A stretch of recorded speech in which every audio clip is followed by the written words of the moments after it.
হুজুর, আমি এবং আমার বাবা মিলে বগুড়ায় গিয়েছিলাম, সেখান থেকে আপনার জন্য মিষ্টি নিয়ে এসেছি। শুক্রিয়া বাবা। হুজুর, পুরো 4 দিন লেগে গিয়েছিল বগুড়া থেকে আসতে।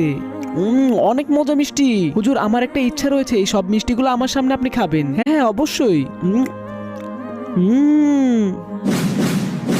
হুজুর, মিষ্টিগুলো কি অনেক বেশি মজা? অনেক মজা। হুজুর, মিষ্টিগুলো তো দেখেই টেস্টি মনে হচ্ছে।